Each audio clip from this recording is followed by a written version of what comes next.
What is good, YouTube? It's your boy Flames back at it again. Another Bible reading. Hey, gotta be reading out of Joshua chapter 10. Without further ado, let's get right to it, man. Excited for this one. The sun stands still. Why is my phone flashlight not working? As soon as Adoni-Zedek, king of Jerusalem, heard how Joshua captured Ai and devoted it to destruction, doing to Ai and its king as he had done to Jericho and its king, and how the inhabitants of Gibeon made peace with Israel and were among them, he feared greatly, because Gibeon was a great city, like one of the royal cities, and because it was greater than Ai, so all its men were warriors. So Adoni-Zedek, king of Jerusalem, sent to Hoham, king of Hebron, to Param, king of Jarmuth, to Japhia, king of Lachish, and Dibber, king Eglon, saying, Come up to me and help me, and let us strike Gibeon, for it has made peace with Joshua and the people of Israel.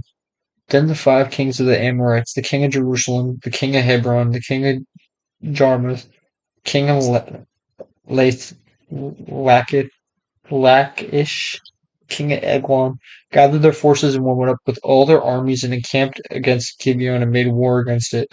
And the many of Gibeon sent to Joshua at the camp of Gilgal, saying, Do not relax your hand from your servants. Come up to us quickly and save us and help us. For all the kings of the Amorites who dwell in the hill country are gathered against us. So Joshua went up from Gilgal. I'm sorry, hey, this late. Sorry. And he and all the people of war with him, and all the mighty men of valor. And the Lord said to Joshua, Do not fear them, for I have given them into your hands.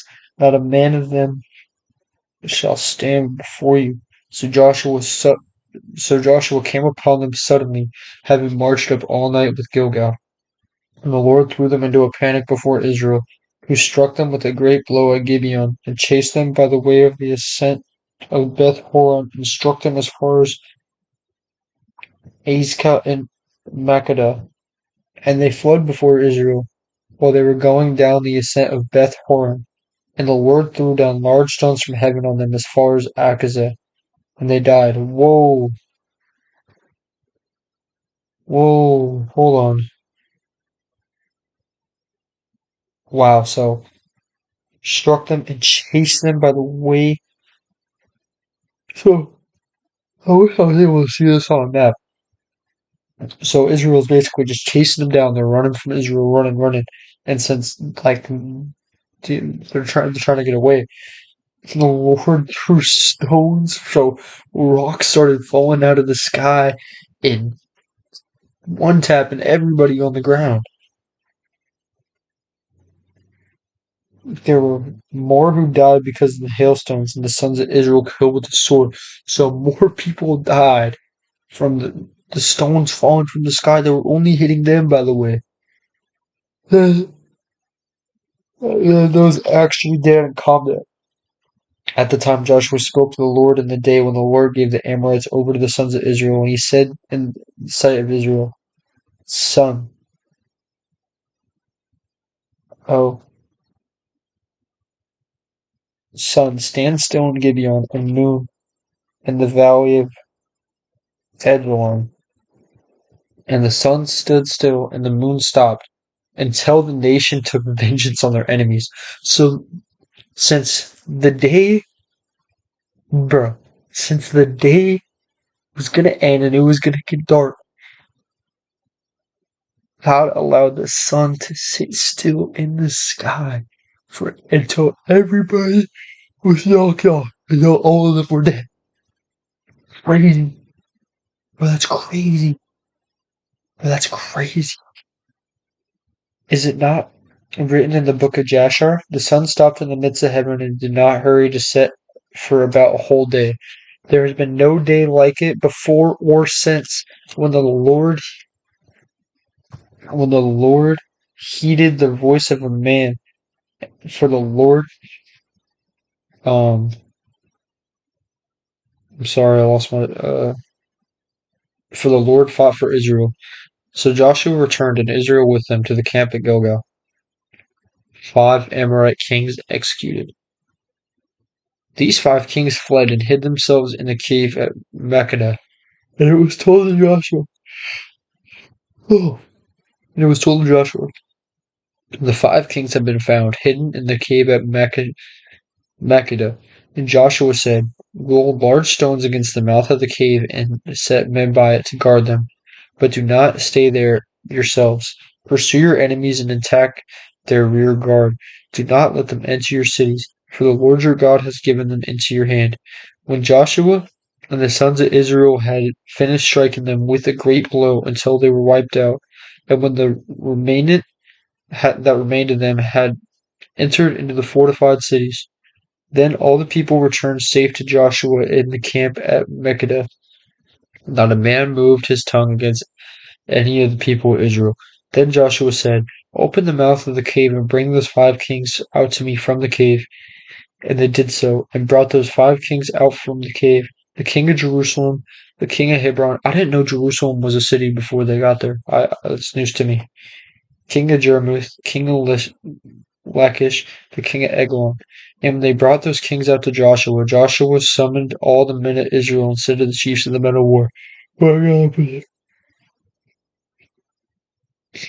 come near, put your feet on the necks of these kings. And they came near and put their feet on their necks.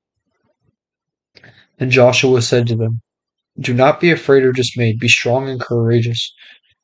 For thus the Lord will do to all your enemies against whom you fight. And afterward Joshua struck them and put them to death. And he hanged them on 5 trees, and they hung on the trees until evening. But at the time of the going down of the sun, Joshua commanded, and they took them down from the trees and threw them into the cave where they had hidden themselves. And they set large stones against the mouth of the cave, which remain to this very day. As for Makkedah, Joshua captured it on that day and struck it and its king with the edge of the sword. He devoted to destruction every person in it. He left none remaining. And he did to the king of Makkedah just as he had done to the king of Jericho.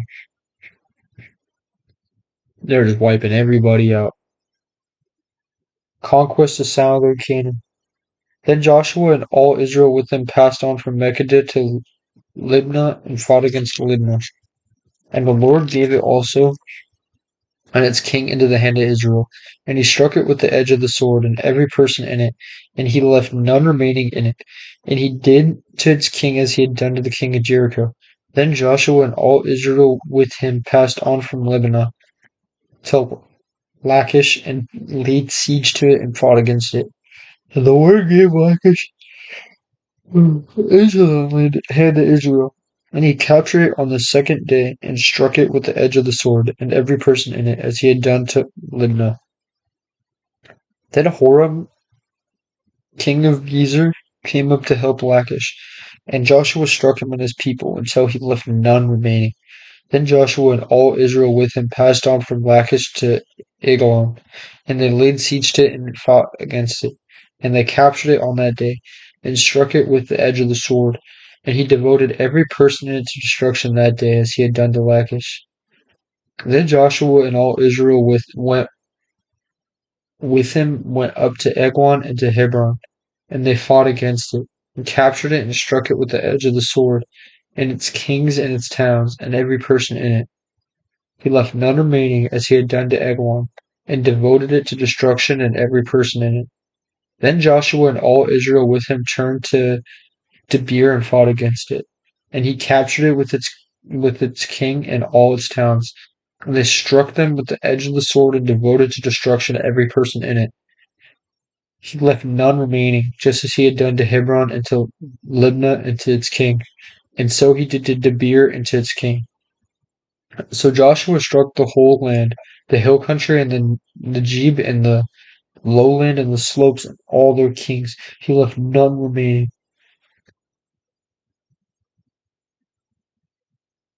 Bro, they're just wiping everybody out just in this one chapter. It's so crazy. but devoted to destruction all that breathed, just as the Lord God of Israel commanded. Joshua struck them from Kadesh Barnea as far as Gaza, all the country of Goshen, and as far as Gibeon.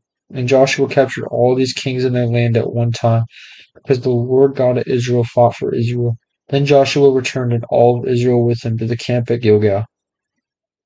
Bro, that's crazy, bro. They just knocked everybody off without anybody dying, bro. Besides the people that perished at Ai. Everybody else, they just got them up out of there, bro.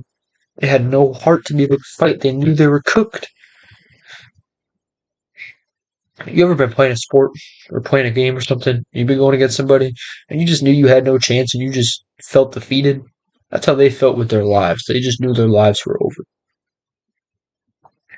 They had meteors falling out of the sky at them. Can't make this stuff up. What? But anyway, man, I really appreciate y'all for watching. Love y'all so much. And I'm gonna catch y'all tomorrow. Peace.